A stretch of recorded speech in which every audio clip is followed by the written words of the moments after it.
जब मैं real estate की बात करूं या मैं एक्सपोर्ट सेक्टर की बात करूं तो टैक्स लगा है। रियल एस्टेट को हैवी टैक्सेशन की गई है और एक्सपोर्टर्स पे मुनाफे की हद तक टैक्स लगा है कि मुनाफा कमाएंगे तो टैक्स देंगे, अगर लॉस में होंगे तो कोई टैक्स नहीं है। तो मैं ये समझता हूं कि ये बिल्कुल मिडिल क्लास या लोअर क्लास को टारगेट नहीं किया गया। ये बड़े बड़े जो मुल्क के अशराफिया हैं, फार्म हाउसेस पे टैक्स लगा है। तो मैं समझता हूं कि ये अशराफिया के ऊपर ज्यादा टैक्स लगा है और मुतवसत तबके पे कम टैक्स लगा है।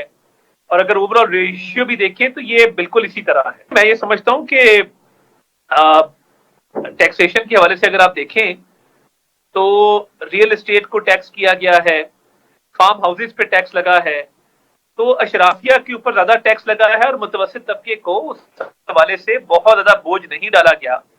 और जैसे ही फिजिकल स्पेस पैदा होगी, गुंजाइश पैदा होगी, मजीद रिलीफ दिया जाएगा। आप इकोनॉमिक इंडिकेटर्स को देखें, तजारती खसारा कम हुआ है, जो ज़र मुबादला के जखायर हैं वो पहले 15 दिन के होते थे, अब 2 माह के हैं, 9 अरब डॉलर क्रॉस कर गए हैं।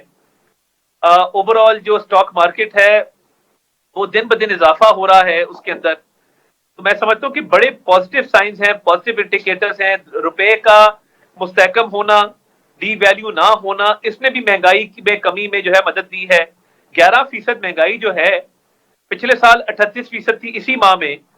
तो मैं समझता हूँ कि बड़ा खुशाइंद है और बड़ा एक पॉजिटिव साइन है। और इंशाल्लाह ताला महंगाई में मजीद कमी होगी। मगर देखें, फाइलर्स की तादाद को बढ़ाने के लिए, टैक्स बेस को बढ़ाने के लिए इंकरेज किया गया है कि लोग फाइलर बने, नॉन फाइलर्स को डिस्करेज किया गया है। देखिए, टैक्सेशन तो होती है, हर सोसाइटी में होती है और इकोनॉमी को अपलिफ्ट करना है। तो ये कुछ फैसले किए गए हैं जिन पे अमल दरामद जरूरी है।